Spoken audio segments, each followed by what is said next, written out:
ثم جعلناک علی شریعۃ من الامر، اے نبی علیہ السلام بنی اسرائیل کے بعد ہم نے آپ کو ایک پختہ دین کے اوپر حکم دے کر بھیجا، فاتبعها، تو اے نبی آپ اس کی پیروی کریں شریعت کی جو ہم نے آپ پہ نازل کی ہے، ولا تتبع اهواء الذین لا يعلمون، اور اے نبی صلی اللہ علیہ وآلہ وسلم جو لوگ اپنی خواہشات کی پیروی کر رہے ہیں آپ نے ان کے پیچھے نہیں چلنا، آپ نے اللہ کی وحی کے پیچھے چلنا ہے۔ نبی کو بھی حکم ہے کہ انہوں نے اللہ کی وحی کے پیچھے چلنا ہے، تو باقی کس کھاتے میں؟ قرآن میں 3 دفعہ یہ آیت آئی ہے،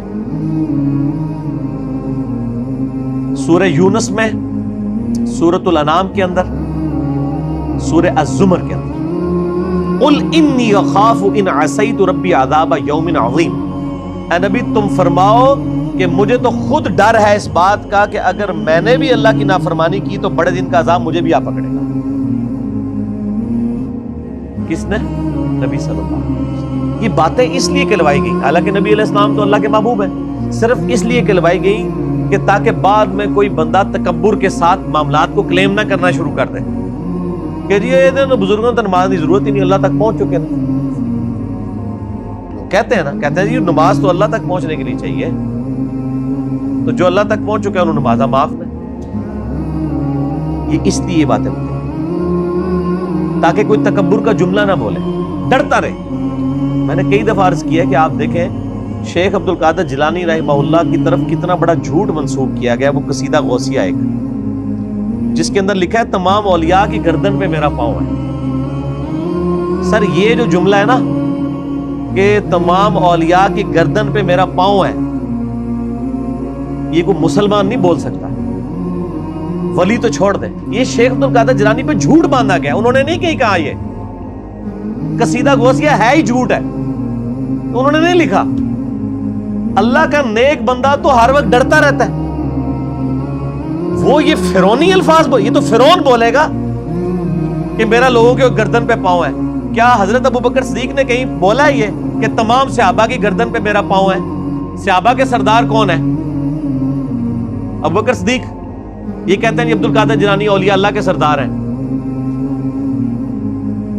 اگر وہ سردار ہیں تو اس قسم کا فرعونی جملہ بولیں گے کہ اولیاء کی گردن پہ میرا پاؤں ہے؟ استغفر اللہ۔ یہ جملہ بولتے ہی بندہ اپنے ایمان کی فکر کرے، یہ سب کا سب فراڈ ہے، یہ ہے ہی جھوٹ ہے، انہوں نے نہیں بولا۔ انہوں نے جو کچھ بولا ہے وہ میں آپ کو بتاتا ہوں۔ ان کو کسی نے آ کے بتایا کہ عبد القادر عید کا چاند نظر آ گیا، انہوں نے کہا میری عید تو اس دن ہوگی جس دن میں اپنا ایمان بچا کے قبر میں اتر جاؤں۔ سر جو اللہ کا ولی ہوتا ہے اس کو اپنی فکر لگی رہتی ہے، وہ اتنا اکڑ خون نہیں ہوتا کہ لوگوں کو کہتا پھرتا ہے، یہ سب جھوٹ ہے۔ اور جو انسان اپنا پیشاب نہیں روک سکتا، کوئی جملہ بول سکتا ہے کہ تمام اولیاء کی گردن میں میرا پاؤں ہے؟ دنیا کا کوئی ولی، کوئی بزرگ اپنا پیشاب روک سکتا ہے؟ Not at all. اگر کوئی ہے تو آئیں، لائے ہمارے سامنے پیش کریں، پیشاب روک کے بتائے۔ انسان تو اتنا کسپرسی کیا حال ہے۔ اسی لیے دیکھیں کہ آپ لوگ جب بیمار ہوتے ہیں آپ کو اٹھا کے ان کے پاس لے جاتے ہیں، اور یہ لوگ بیمار ہوتے ہیں تو یہ شفا انٹرنیشنل میں علاج کرا رہے ہوتے ہیں۔ آپ کے جب پیر صاحب بیمار ہوتے ہیں ان کو اسپتال نہ لے کے جایا کرو، ان کو بھی پھر کسی مزار پہ ہی لے جایا کرو نا، نہیں لے کے جاتے۔ یہ آپ کو انہوں نے چکر چلائے ہوئے سارے، ان کو پتہ ہے کچھ نہیں ہونا۔ میں تو جتنے بڑے بڑے ادھر دیکھتا ہوں نا، سب کے آپریشن ہاسپٹلز میں ہو رہے ہوتے ہیں، اور عام ہاسپٹل میں نہیں، آغا خان ہاسپٹل میں، شفا انٹرنیشنل میں، جدھر ہم لوگ تو ایک دن کی فیس نہیں دے سکتے۔ تو سر یہ تو بزرگ ہیں نا، یہ کیوں اسپتالوں میں علاج کراتے ہیں؟ یہ تو لوگوں کو پھوکے مار کے صحیح کر رہے ہوتے ہیں، اپنے آپ کو بھی ٹھیک کریں۔ اپنا پیشاب بند ہوتا ہے، اپنے گردے خراب ہوتے ہیں تو ٹھیک کریں نا پھوک مار کے، ڈاکٹروں کے پاس کیوں جاتے ہیں؟ پھر تو اس کا مطلب یہ کہ ڈاکٹر ان سے بڑے بزرگ ہیں نا، جو بزرگوں کو بھی ٹھیک کر رہے ہیں۔ ٹھیک ہو گیا؟ وہ سب اللہ کے بندوں گیم چلائی ہوئی ہے۔ اللہ سے مانگے، اسباب اختیار کریں۔ دوائی کرنا سنت ہے اور دوائی پہ یقین نہ رکھنا فرض ہے۔ اسباب آپ نے اختیار کرنے ہیں، پانی کے بغیر پیاس نہیں بجھے گی، یہ سبب ہے، لیکن پانی پینے کے بعد بھی کوئی گارنٹی نہیں کسی کی پیاس بجھ جائے۔ گنہگار بندے کی موت کا وقت قریب آتا ہے نا، تو روایتوں میں آتا ہے کہ اسے اگر سمندروں کا پانی بھی پلا دیا جائے نا، اس کی پیاس نہیں بجھے گی۔ جب اللہ ہی نے پیاس نہیں بجھنے دینی تو سبب یہی اختیار کریں گے، لیکن نظر مسبب الاسباب۔ اللہ انہم لن یغنوا عنک من اللہ شیئا، یہ لوگ اللہ کے مقابلے پر اے نبی علیہ السلام آپ کو کچھ فائدہ نہیں پہنچا سکتے. وَإِنَّ الظَّالِمِينَ بَعْضُهُمْ أَوْلِيَاءُ بَعْضٍ، اور ظالم لوگ بعض کے دوست ہیں. وَاللَّهُ وَلِيُّ الْمُتَّقِينَ، جبکہ اللہ جو ہے وہ پرہیزگاروں کا دوست ہے. جس طرح کافر ایک دوسرے کو سپورٹ کرتے ہیں، اللہ تعالیٰ بھی اپنے بندوں کو سپورٹ کرتے ہیں. لیکن وہ اللہ کا بندہ بنے، فرعون نہ بنے. اللہ کا بندہ کون ہوتا ہے؟ جو لوگوں کو اللہ کے ساتھ جوڑتا ہے، جو اپنے ساتھ جوڑے، اپنی عبادت کروائے، اپنے سامنے جھکوائے، اپنے پاؤں چموائے، تو اپنی عزت کروا رہا ہے. ترمذی میں حدیث ہے، انس بن مالک کہتے ہیں کہ نبی علیہ السلام کے استقبال میں ہم کھڑے نہیں ہوتے تھے، کیونکہ آپ نے منع کیا تھا. اب ہم اس کو برا سمجھتے تھے. ہزاروں صحابہ کی موجودگی میں نبی علیہ السلام تشریف لاتے تھے، آپ کے استقبال میں کوئی نہیں کھڑا ہوتا تھا. یہاں ایک چھوٹا سا یعنی لوگوں کا بنایا ہوا بزرگ جو لوگوں کے نذرانے پہ اپنی گاڑی چلا رہا ہوتا ہے، لوگوں کے نذرانے پہ اس کی گزر بسر ہو رہی ہوتی ہے، وہ کسی مسجد میں چلا جائے، لوگ کھڑے ہو کے نعرے مارنا شروع کر دیتے ہیں. اور کدھر نعرے مارے ہوتے ہیں؟ مسجد میں. گھر اللہ کا ہے، اور تعظیم کس کی ہو رہی ہے؟ اس مخلوق کی جو نعرہ مارنے والوں کے چندے پہ چل رہی ہے. اسی لیے میں کہتا ہوں نا، لوگوں نے وہ گاڑیوں کے پیچھے لگوایا اور لکھوایا ہوتا ہے نا، نگاہ مرشد. مرشد کو بھی چاہیے وہ اپنی گاڑی کے پیچھے لگوائے نذرانہ مریدین. آپ آج نذرانے بند کریں، ان کا تو کوئی سورس آف انکم ہی نہیں ہے. اکثریت کا کوئی سورس آف انکم نہیں ہے. نہ ان کے بچے پڑھے لکھے ہوتے ہیں، نہ یہ خود پڑھے لکھے ہوتے ہیں. ان کو 10,000 کی نوکری نہیں کہیں مل سکتی، لیکن سٹیٹس وہ روزانہ کے لاکھوں روپے خرچ کر رہے ہوتے ہیں. کہاں سے؟ آپ سے. تو صرف ان کو چاہیے نا، جب اپنی گاڑی میں بیٹھے تو گاڑی کے پیچھے لکھے مریدین کے نذرانوں کی برکت سے. آزا بن فضل ربی تے نائے نے لکھنا تے نائے مرید نے لکھنا ہے، وہ تو توفیق نہیں کسی نے ہونی. اصل تو یہ ہونا چاہیے آزا بن فضل ربی.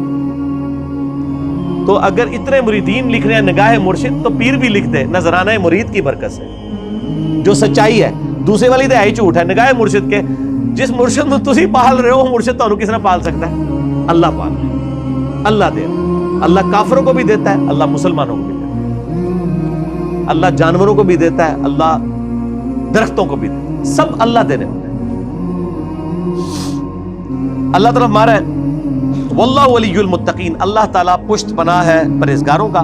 ھذا بصائر للناس، یہ لوگوں کے لیے بصیرت افروز باتیں ہیں، آنکھیں کھولنے کے لیے.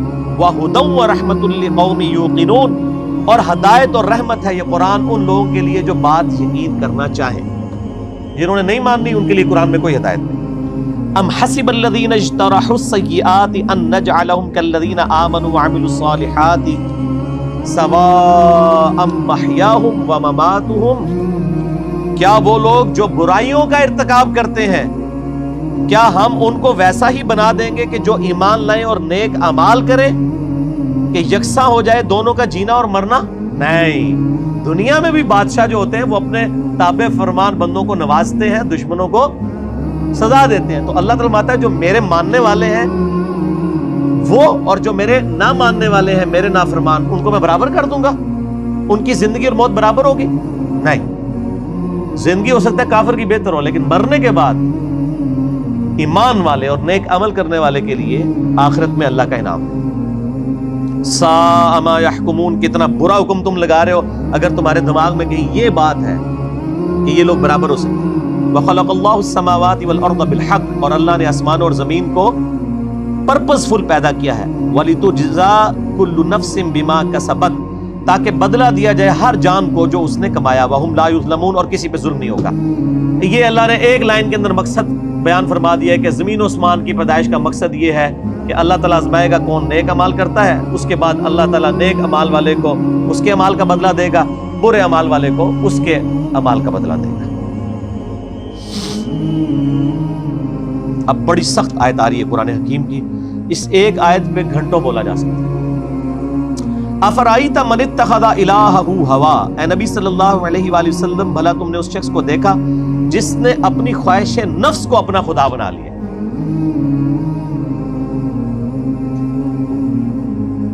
وَأَضَلَّهُ اللَّهُ عَلَىٰ عِلْمٍ، اور اللہ نے اس کے علم کے باوجود اسے گمراہ کر دیا.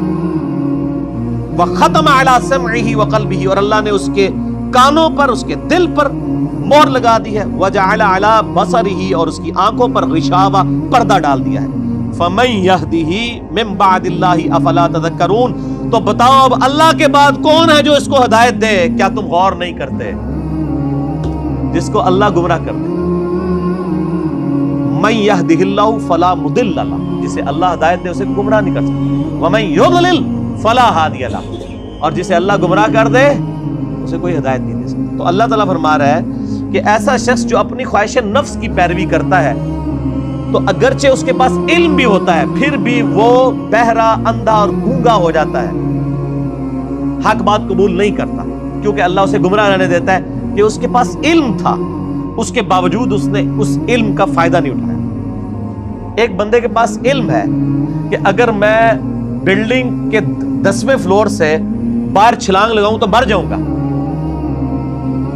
یہ پتا ہے ایک بندے کو، وہ پھر بھی چھلانگ لگا دیتا ہے، تو پھر کیا ہوگا؟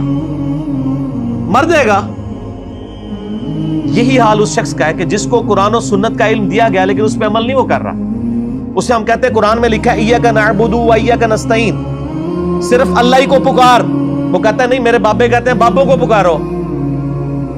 اب علم تھا اس کے پاس، گمراہ ہو گیا، اللہ کی بات نہیں مانی.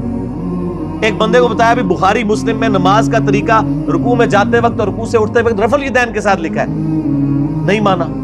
ایک بندے کو بتایا کہ تم ہر مہینے 11ویں دیتے ہو، جبکہ 11ویں والے پیر کی جو اپنی کتاب ہے غنیت الطالبین، اس میں نماز کا طریقہ وہی لکھا ہے جو بخاری مسلم میں لکھا ہوا ہے. وہ کہتا ہے میں نے رفع الیدین نہیں کرنا. تو ضد کا تو کوئی علاج نہیں. یہ وہ لوگ ہوتے ہیں جو علم کے باوجود گمراہ ہو جاتے ہیں. علم ہے، اسی لیے ہم اکثر وہ لوگ کہتے ہیں ایڈے بڑے وہ مولویوں کو نہیں پتا لگا، وہ پاگل نے، تو انہوں پتا سمجھ آ گیا. تو ان کو بتائیں آپ جن علماء کہہ رہے ہیں اتنے بڑے بڑے، آپ کے مخالف اپنے علماء کو اتنے بڑے بڑے کہتے ہیں اور آپ کے علماء کو جاہل کہتے ہیں. بریلوی دیوبندیوں کو گستاخ رسول کہتے ہیں کہ نہیں؟ تو کیا دیوبندیوں کے علماء علماء نہیں ہیں؟ اور دیوبندی بریلویوں کے علماء کو مشرک کہتے ہیں کہ نہیں؟ تو کیا بریلویوں کے علماء علماء نہیں ہیں؟ سنی شیعہ کے علماء کو، شیعہ سنیوں کے علماء کو، اہل حدیث ان کو، یہ سارے اہل حدیث کو گمراہ کہتے ہیں کہ نہیں؟ ہم کہتے ہیں شاید ساری صحیح کہہ رہے ہو. لگ ایسا ہی رہا ہے کہ آپ اپنے آپ کو کتاب و سنت کے سامنے پیش کرنے کے لیے تیار ہی نہیں. اگر کسی کو بات پتہ چلے وہ اللہ کا شکر ادا کرے، میرے تک بات پہنچ گئی، مجھے اس سے کوئی غرض نہیں ہے کہ دنیا کیا کر رہی ہے، مجھے صرف اس چیز سے غرض ہے کہ میرے نبی نے کیا مجھے حکم دیا ہے صلی اللہ علیہ وآلہ وسلم. اور نبی جو امت کو دے کے گئے ہیں کوئی بابا نہیں دے کے گئے. حجۃ الوداع کے موقع پہ کیا فرمایا؟ میں اپنے بعد تم میں 2 چیزیں چھوڑ کے جا رہا ہوں. کیا 2 بابے، 2 مولوی، 2 شیخ القرآن، 2 بزرگ، 2 صوفی؟ نہیں، کہا اللہ کی کتاب، اس کے نبی کی سنت. اس کو پکڑو گے ہدایت پہ رہو گے، اس کو چھوڑ دو گے گمراہ ہو جاؤ. تو دین تو یہ ہے.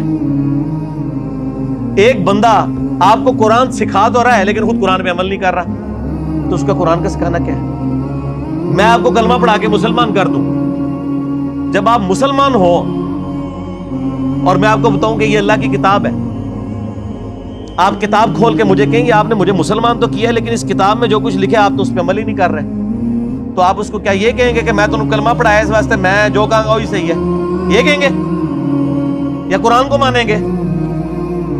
کلمہ پڑھانا تو اپنی جگہ. بخاری مسلم حدیث ہے اللہ تعالیٰ فاسق سے، بدکار شخص سے بھی دین کا کام لے سکتا ہے. اگر کسی نے کسی کو کلمہ پڑھایا یہ اس کی بزرگی کی دلیل نہیں ہے.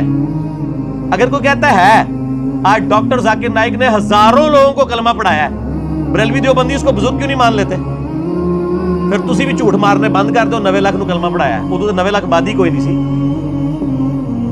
اگر آپ نے کلمہ پڑھانے کو کسی کی بزرگی ماننا ہے تو ڈاکٹر ذاکر نائک نے ہزاروں لوگوں کو کلمہ پڑھایا ہے نا، تو کیا بریلوی دیوبندی اور شیعہ مان لیں گے اسے بزرگ؟ تو سر بریلوی دیوبندی اگر اپنے بابوں کو کہتے ہیں اتنوں کو کلمہ پڑھا رہے، تسی بھی اپنے بوجھے چ رکھو. پھر وہ کہنے کے نہیں جی کلمہ پڑھانے والا کیا ہوتا ہے تے وہ بد عقیدہ ہے نا، تو سر تسی بھی تواڈے کلمہ پڑھانے والا کیا ہوتا ہے، تواڈے بھی اگر بد عقیدہ نے تو کوئی فرق نہیں پڑتا.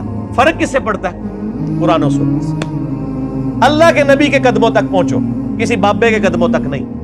اس لیے فرمایا تم میں 2 چیزیں چھوڑ کے جا رہا ہوں، اللہ کی کتاب، اس کے نبی کی سنت، قیامت تک کے لیے 2 چیزیں. جو اس پہ عمل کرے گا ہمارے سر کا تاج ہے، اور جو عمل نہیں کرتا گستاخ رسول ہے، اصل میں گستاخ وہ ہے۔ ٹھیک ہو گیا جی، آگے چلیے۔ اللہ تعالیٰ فرماتا ہے وَقَالُوا مَا هِيَ إِلَّا حَيَاتُنَا الدُّنْيَا، اور یہ لوگ تو کافر کہتے ہیں کہ بس دنیا کی زندگی ہے، نموت وَنَحْيَا، ہم اسی میں مرتے ہیں اور جیتے ہیں، وَمَا يُهْلِكُنَا إِلَّا الدَّهْرُ، اور ہمیں جو ہلاک کرتا ہے نا وہ زمانے کی گردش کرتی ہے، یعنی جب ٹائم پورا ہوتا ہے تو ہم مر جاتے ہیں۔ کوئی یہ زندگی موت کا نظام کسی خدا نے کنٹرول نہیں کیا ہوا، نہ قیامت قائم ہونی ہے، نعوذ باللہ۔ وَمَا لَهُم بِذَلِكَ مِنْ عِلْمٍ، حالانکہ ان کے پاس علم کی رتی بھی نہیں ہے، اگر ان کے پاس علم ہوتا تو ان کو پتا چلتا یہ نظام کسی کے بنانے سے بنایا گیا۔ انہم الا یظنون، بس یہ اٹکل پچو چلا رہے ہیں۔ وَإِذَا تُتْلَى عَلَيْهِمْ آیاتنا، جب ان پہ ہماری آیات پڑھی جاتی ہیں، بینات، روشن آیات، مَا كَانَ حُجَّتُهُمْ، تو یہ کوئی اور حجت نہیں کرتے سوائے ایک حجت کے، الا ان قالوا ائتوا بآبائنا ان کنتم صادقین، یہ کہتے ہیں اگر تم سچے ہو تو ہمارے مرے ہوئے باپ دادا کو زندہ کر کے لے آؤ، ہمارے باپ دادا قبروں سے نکل کے یہ بات ہمیں کہیں کہ نبی اللہ کا نبی ہے تب مانیں گے، قرآن کو ہم نے نہیں مانا۔ یہ کافروں کی دلیل تھی، اور یہ ساری کافروں والی روش آج بھی جاری ہے۔ ہم کسی کو بتاتے ہیں نا قرآن میں یہ لکھا ہوا ہے، وہ کہتے ہیں یہ جو قبر میں چلا گیا نا یہ تو کچھ اور بتا کے گیا، تو یہ نکل کے اگر ہمیں کہیں، دیکھ لو کافر بھی یہ کہہ رہے ہیں تے پائی اور نہ سی انہوں نے قبرہ تو باہر کاٹ سکنے ہیں، اسی تو ہی دس رہے ہیں جو اللہ نے نبی دس کے گئے نے قرآن پاک، اور قیامت تک کے لیے محفوظ صرف اللہ کی کتاب ہے، کسی بزرگ کی تعلیمات بھی محفوظ نہیں ہے، اتنے جھوٹ بزرگوں کے اوپر باندھے گئے ہیں۔ اسی لیے قرآن پاک میں کئی جگہ ہے کہ بزرگ قیامت والے دن خود اپنے ماننے والوں کے دشمن ہو جائیں گے۔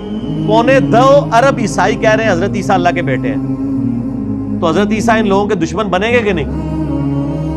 کیونکہ حضرت عیسیٰ کی تو یہ تعلیمات نہیں ہے۔ شیخ عبد القادر جیلانی کی کہیں یہ تعلیمات نہیں کہ آپ کو المدد یا غوث اعظم دستگیر شیئا للہ، کہیں ان کی تعلیمات نہیں، تو شیخ عبد القادر جیلانی دشمن بنے گے۔ مولا علی علیہ السلام کی کہیں تعلیمات نہیں ہے کہ تم مجھے یا علی مدد کہہ کے پکارو، ان کی تعلیمات یہی ہے ایاک نعبد و ایاک نستعین۔ مولا علی بھی اللہ کو پکارتے تھے، مولا علی کا ماننے والا بھی وہی ہوگا جو اللہ کو پکارے۔ تو اللہ تعالیٰ فرماتا ہے جب یہ حجت کرے تم ان کو کہو قل اللہ یحییکم ثم یمیتکم، اللہ تمہیں زندہ کرتا ہے وہی موت دیتا ہے، ثم یجمعکم الی یوم القیامہ، پھر قیامت دن بھی وہ تمہیں جمع کرے گا، لا ریب فیہ، جس میں کوئی شک نہیں ہے، ولکن اکثر الناس لا یعلمون، لیکن اکثر لوگ اس حقیقت سے ناواقف ہیں۔ اللہ نے فرمایا کہ بھئی یہ بتا دو کہ اللہ میں اور باقی ہستیوں میں یہ فرق ہے کہ وہ زندگی اور موت دیتے ہیں، تو لے آؤ۔ اللہ کے علاوہ کوئی زندگی اور موت دے سکتا ہے؟ نہیں دے سکتا۔ اگر کوئی کیسا کہتا ہے کہ دے سکتا ہے، اور جناب کس کس قسم کے جھوٹ، یعنی انہوں نے، یعنی وہ جی شیخ عبد القادر جیلانی رحمۃ اللہ علیہ نے ایک ڈوبی بھی بارات جو ہے وہ مرنے کے اتنے سال بعد زندہ کر دی تھی۔ اللہ کے بندو توبہ کرو، قرآن پاک میں سورہ انبیاء کا پہلا رکوع ہے، 17واں پارہ پہلا صفحہ ہے۔ نبی صلی اللہ علیہ وآلہ وسلم کو کافر کہتے تھے، تم ہمیں یہ کہتے ہو نا اگلے نبیوں کے یہ معجزے کہ مردہ زندہ کرتے تھے، تم ہمیں مردہ زندہ کر کے بتاؤ پھر نبی مانیں گے۔ تو اللہ تعالیٰ نے فرمایا کہ ان سے فرما دو کہ معجزات اللہ کے پاس ہے، وہ کوئی معجزہ اس قسم کا نہیں۔ نبی صلی اللہ علیہ وسلم نے بھی کوئی مردہ نہیں کبھی زندہ کیا۔ حضرت عیسیٰ علیہ السلام کا قرآن میں ذکر آتا ہے کیونکہ ان کا معجزہ وہ تھا، ہمارے نبی کا معجزہ قرآن ہے، جیسا کہ موسیٰ علیہ السلام کا معجزہ عصا تھا۔ ویسے آپ صلی اللہ علیہ وسلم کے بہت معجزات ہیں بخاری مسلم میں کہ مبارک انگلیوں سے پانی کے چشمے جاری ہو گئے، مبارک دعا سے چاند 2 ٹکڑے ہو گیا، مبارک پسینے سے خوشبو آتی تھی، یہ معجزات ہیں، مردہ زندہ کرنے والا نہیں ہے۔ تو یہ بعد کے لوگوں کے بارے میں آپ کلیم کر رہے ہیں کہ انہوں نے مردے زندہ کیے، آج بھی لیں کسی کو جو کہتا ہے مردہ زندہ کر سکتا ہے تو ہم اسے شہید کر دیتے ہیں، اس کی اجازت سے وہ اپنے آپ کو زندہ کر کے بتائے۔ حضرت عیسیٰ نے بھی جو مردے زندہ کیے ہیں نا، وہ یہ نہیں تھے کہ وہ قبر سے نکال کے چلنا پھرنا شروع کر دیتے تھے، صرف اس وقت چونکہ طب بڑے زور پہ تھی، میڈیکل، تو اللہ تعالیٰ نے ان کی میڈیکل کو فیل کیا کہ کوئی ڈاکٹر کسی مردے کو نہیں زندہ کر سکتا۔ اللہ نے آیا میرا نبی اے جیڑا مردہ زندہ کرے گا، اور وہ صرف اتنا ہوتا تھا، قبر پہ گئے مردے کو زندہ کیا، وہ مردہ کہتا تھا کہ حضرت عیسیٰ اللہ کے نبی، واپس چلا جاتا، بس اس سے زیادہ نہیں تھا زندہ ہوتا نا۔ سورۃ الانبیاء کی آیت نمبر 95 ہے، جو ایک دفعہ دنیا سے چلا گیا وہ واپس نہیں آ سکتا، ناٹ ایٹ آل، گیا۔ دنیا میں واپس نہیں ہو آ سکتا۔ اگر یہ بات ہوتی تو حضرت فاطمہ روتی روتی فوت کیوں ہو گئی 6 مہینے کے اندر، کہ میں اپنے باپ کا چہرہ اب دوبارہ نہیں دیکھ سکوں گی۔ حضرت عائشہ حضور کی لاڈلی ترین بیوی، نبی علیہ السلام کی وفات کے بعد 47 سال تک زندہ رہی ہیں، اور کدھر زندہ رہی ہیں؟ اسی قبر والے حجرے کے 7 کمرے میں۔ میں کہتا ہوں کوئی ایک روایت دکھا دیں کہ انہوں نے نبی علیہ السلام کی کبھی زیارت کی ہو قبر کے اوپر۔ آج لوگ کہتے ہیں ہمارے گھر میں آ جاتے ہیں، کوڑ مارنے چھڑ دو اللہ دے بندے ہو، جھوٹ۔ سب سے زیادہ اگر کوئی حقدار تھا تو حضرت فاطمہ تھی، حضرت عائشہ تھی، مولا علی تھے، ان سے کوئی آپ کو بات نہیں ملے گی۔ یہ جتنی آپ کو باتیں بتاتے ہیں نا ساری بزرگ بابوں سے بتاتے ہیں، آپ کو حضرت ابوبکر کی کرامت نہیں بتا رہے ہوں گے اس قسم کی، تو کیا ہوتی نہیں ہے کرامت۔ ہم مانتے ہیں کرامت صرف یہ ہے کہ کسی کی دعا کی برکت سے کچھ ہو جائے، مرضی اللہ کی، وہ کر کے نہیں دکھا سکتا۔ وہ کر کے دکھا سکتا ہے تو میں نے کئی بار چیلنج کیا ہے، کوئی زندہ یا مردہ بزرگ، میں اپنا انجینئرنگ کا فارمولہ لکھ کے دیتا ہوں، وہ دیکھ کے پڑھ کے بتا دے۔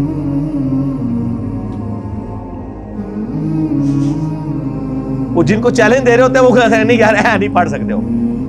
اللہ تو پڑھ سکتا ہے نا، میں اگر کوئی فارمولہ لکھوں اللہ تو پڑھ سکتا ہے نا۔ اگر آپ مانتے ہیں کہ اللہ ان کو پڑھاتا ہے، اللہ ان کو سب کچھ اللہ دیتا ہے، تو پڑھن نہ پھر۔ اور میں تو اس سے بڑی بات کرتا ہوں، ان کی آپ نمازیں سنیں، یہ نماز بھی صحیح نہیں پڑھتے ہوتے۔ میں نے کئی لوگوں کی نمازیں سنی ہیں، نماز غلط پڑھ رہے ہوتے ہیں۔ ایو النبیوں کو میں نے بتایا نا، ادھر ایک بہت بڑے پیر صاحب تھے جیلم میں نام نہیں لیتا، ایک دن میں نے ان کی نماز سنی، ہم وہ بھی شغل ملے میں بیٹھ گئے نماز سنانے کے لیے۔ نماز میں پڑھ رہے السلام علیکہ ایھا النبی، مرید ہزاروں ہیں جن کو انہوں نے جنت میں لے کے جانا ہے، نماز ایھا النبی 25-30 بندوں کی موجودگی میں۔ اور بھی بڑی غلطی تھی، یہ موٹی سی مجھے یاد رہ گئی، میں کہ یہ کیا پڑھ رہے ہیں؟ وہ بچپن سے نماز یاد کی تھی، اسی طرح چل رہی تھی، باقی عین ہا تو ہے ہی کوئی نہیں تھا نا، وہ تو چھڈ ہی دو، وہ تو میں گل ہی نہیں کہ میں زبر زیر کی غلطیاں ایھا النبی۔ اور یہ وہ ہیں جو کہہ رہے ہیں اسی جناب تہاڈا بیڑا تار دینا، نماز نہیں آتی، دعوے۔ میرے پاس کئی لوگ آتے ہیں نہیں وہ ہمارے سلسلے میں بیعت ہو جائے، میں نے کہا آپ کا پیر مجھے صرف یہ 17 اذکار جو فرض نماز کے بعد کے ہیں نا وہ مجھے زبانی سنا دے، میں بیعت ہو جاؤں گا۔ آج تک دنیا کا کوئی پیر سامنے نہیں آیا۔ 17 اذکار ہیں فرض نماز کے بعد، لوگوں کو کتنے آتے ہیں؟ 4 یا 5، آیت الکرسی، تسبیح فاطمہ، اللہ اکبر، استغفر اللہ، اللہم انت السلام، تہاڈی تے گنتی مک جانی ہے 5 تو بعد۔ اے 17 اذکار لکھے ہوئے گرین کارڈ پہ جو نبی صلی اللہ علیہ وسلم کرتے تھے، دنیا کے کسی پیر کو نہیں آتے ہیں۔ وہ 24 اذکار بلو کارڈ پہ لکھے ہوئے ہیں جو صبح و شام کے اذکار ہیں نبی علیہ السلام کے، کتنی کتنی مشکل دعائیں ہیں بخاری مسلم میں، کسی پیر کو نہیں آتی ہیں۔ میں اس سے بڑا چیلنج کہتا ہوں، یہ دیکھ کے پڑھ کے بتا دیں۔ یہ اتنی مشکل عربی ہے کہ جس نے پہلی دفعہ پڑھی ہو وہ اس کو ایک دفعہ پڑھ کے صحیح پڑھ ہی نہیں سکتا۔ ابھی تک تو سارے فیل ہوئے ہیں، تو پھر یہ کہنا کہ ہم لوگوں کو نبی علیہ السلام تک پہنچاتے ہیں، تسی آپ تے پہنچے کوئی نہیں ہوئے ہو، اللہ دے بندے ہو۔ نبی علیہ السلام تک وہ پہنچا ہوا ہے جو نبی علیہ السلام کے طریقے پہ ہے، جو آپ نے فرمایا ہے، جو آپ نے وظیفے بتائے ہیں۔ باقی تو آپ کے خود ساختہ چیزیں ہیں، وہ جس طرح ہندوؤں کے ماننے والے اپنا وہ کرتے ہیں، آپ کے ماننے والے آپ کو سکھا رہے ہیں۔ نبی علیہ السلام کے ساتھ کوئی تعلق نہیں ہے۔ نبی صلی اللہ علیہ وسلم جو کچھ دے کے گئے وہ یہ موجود ہے اس میں، وہ اس قرآن کے اندر ہے، باقی سب کچھ آپ کے بابوں نے آپ کو دیا ہے، اس کا دین سے کوئی تعلق نہیں۔ ٹھیک ہو گیا جی؟